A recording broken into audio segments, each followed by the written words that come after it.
Dragon Age creator says EA executives thought BioWare fans would eat whatever slop they were given since, quote, the nerds in the cave would always show up for an RPG because it was an RPG. I am putting my hands on my head right now. They just said it. They are honestly kind of based. They'll just eat slop no matter what. You know what's funny about this?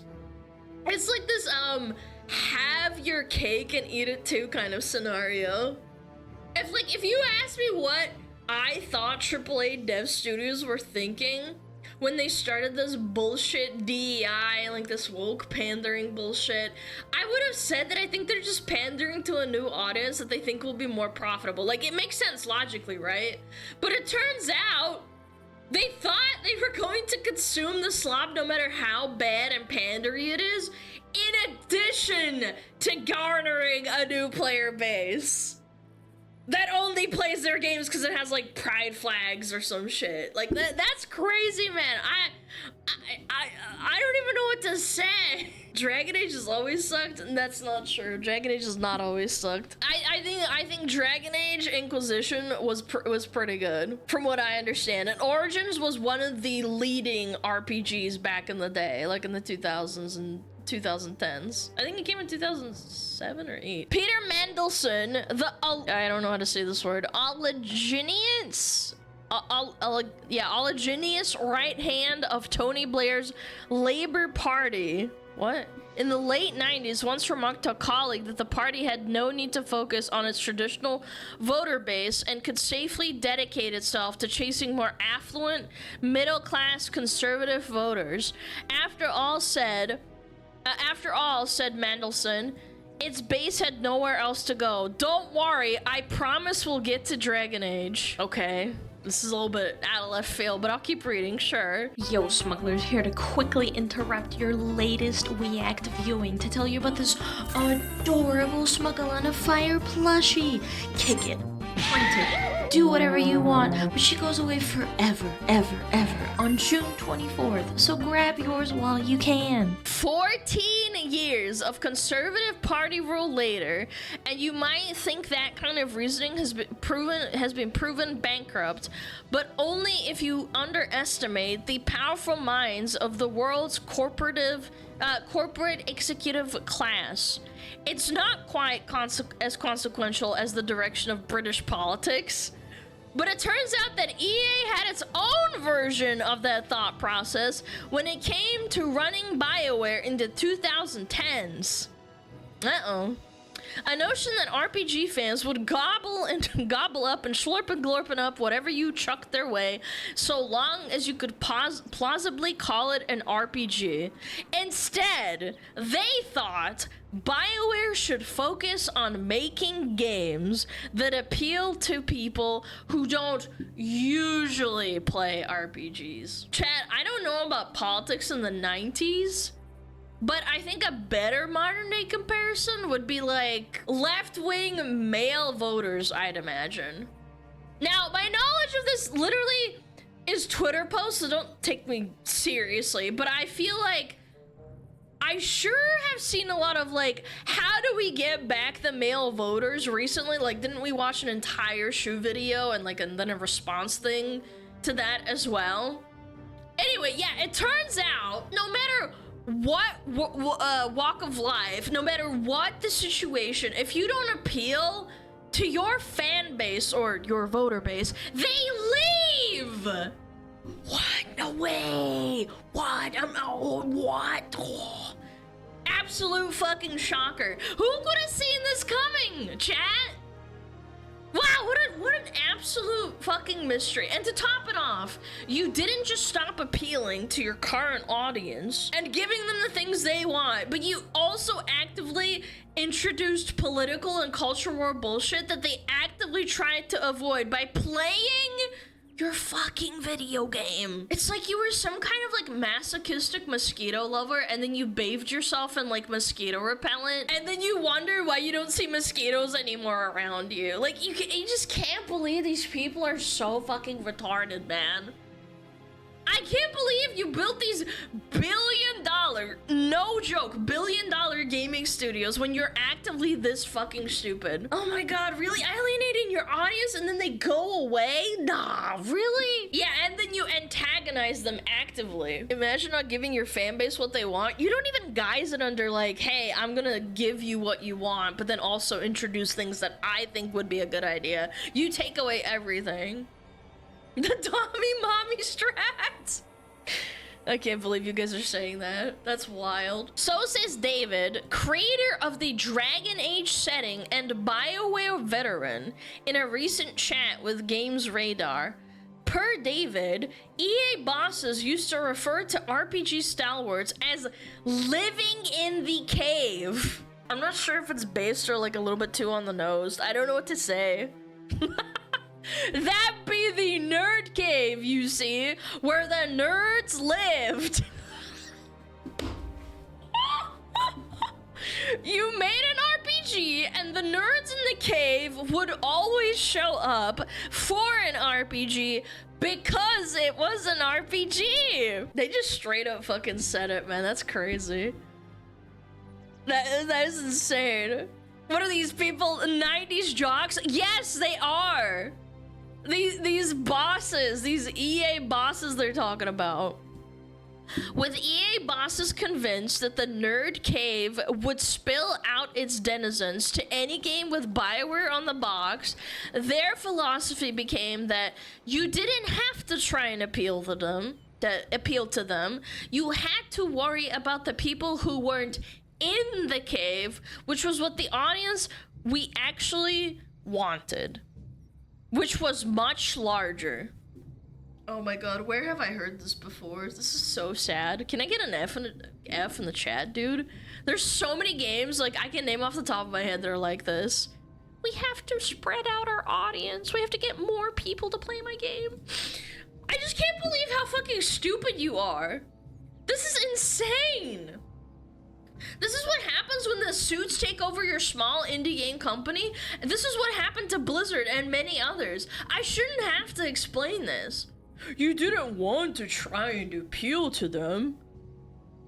You had to worry about the people who weren't in the cave, which was what the people actually wanted, which was much larger. This sounds great when you word it this way. Let me word it another way. Let's stop appealing entirely to the audience we built over the last 10 fucking years and try to start appealing to an audience that has no interest in our games whatsoever at all and likely doesn't even know who we are.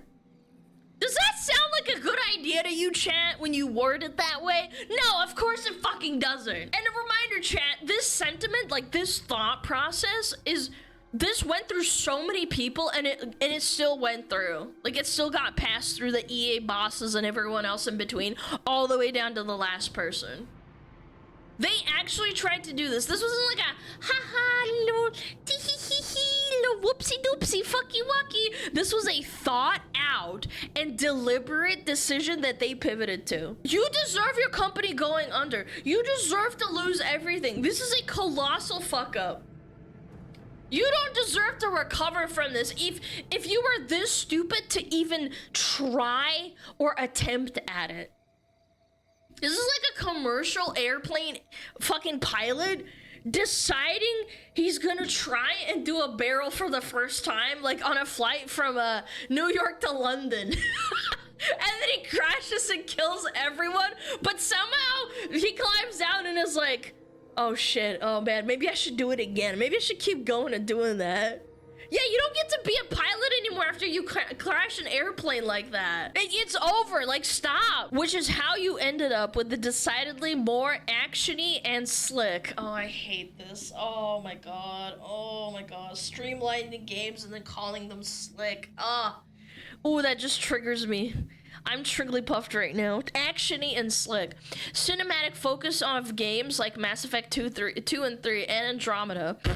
Andromeda, as well as Dragon Age 2 and Inquisition, and hey, probably Veilguard too. Gone were the crunchy stats and behind-the-scene dice rolls from BioWare of yore. This was the era of spectacle, and to be fair to the execs for just a second, some of those games were bangers. BioWare did thread the needle on at least a few of them. No. Chat, no, you don't get to just lump in Veilguard with Dragon Age 2 or Inquisition. You don't get to say, hey, look, they took away some of the dice rolls and made some cool cinematics and conclude that they're even like remotely similar.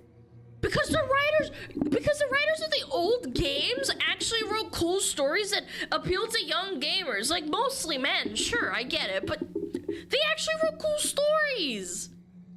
While Veilguard writers had them self-inserting themselves using pronouns and putting in top surgery scars and adding flirt dialogue options that sound like a fucking wrote them. Pushes you against the wall and breathes in your neck. No, I'm not allowing this to happen. I'm not allowing it, chat. The reason some of these games were bangers is because the staff that made them weren't like blue-haired Karens with an agenda. BioWare didn't thread the needle. BioWare had a team that wanted to make good video games and not a team of activists. And look at what happened, by the way. They're all gone. But Gator wasn't thrilled as things were increasingly pushed in that direction and away from BioWare's roots. I was always trying to push it to our traditional mechanics, and that wasn't very welcome in the EA sphere. Guider left BioWare in 2016. First heading to Beamdog of Baldur's Gate Enhanced Edition fame, and then to his own studio at Summerfall, currently working on an unholy roguelike deck builder that meant he dodged the release of what might be the ultimate expression of EA's action-obsessed executive philosophy, Anthem. Dude, he actually dodged a bullet, chat. What a giga chad, dude. He dodged Anthem. That's great, I love that. Not even the Nerd Cave turned out for that one. I don't know, I think this article is BS. I hard disagree. I don't think trying new things kills a game studio. Again, look at Blizzard. I know, Blizzard fangirl, sue me. It started off as an RTS company. Before that, they did that Vikings game, but it didn't it wasn't a massive commercial success. They started with Warcraft and StarCraft. Then they branched out and made the best MMO in fucking history. They struck gold, and then they branched out again, made the most popular online card game in history. And then they did a popular hero shooter for a few years anyway, before they blew that up, right? Trying new things doesn't kill your studio. Putting in virtue signaling bullshit and hiring activists for writers kills your studio. Embracing DEI kills your studio. Making choices for the purpose of appealing to a fan base that will stop playing if they don't see a pride game, pride flag, is what kills your studio. I don't care if there's gay people or minorities in your game. Make them good. Make it natural. Stop forcing it. I don't want to, I want to see more characters, black story characters like Tyrael, and less black characters like Daw from fucking Concord. Tyrael was a badass.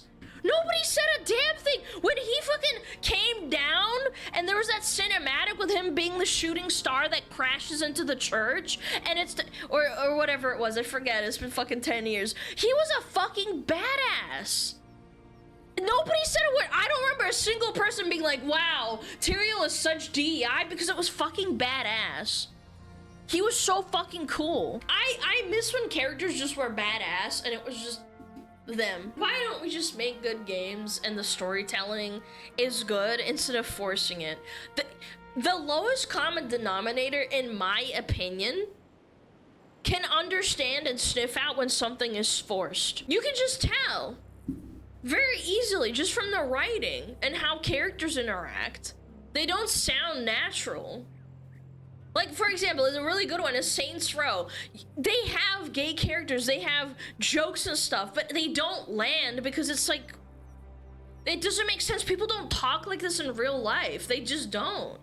If you talk like people do in Saints Row the reboot, I don't know, man. You need to go. You know, take your meds. You have a problem. Yeah, Twitter dialogue. Yeah, no, for sure. Sniffa, sniffa. You really smell like sexy. You mean to tell me that's not hot? Chad, would that attract you if like a woman did that to you? I don't think that would be attractive to me.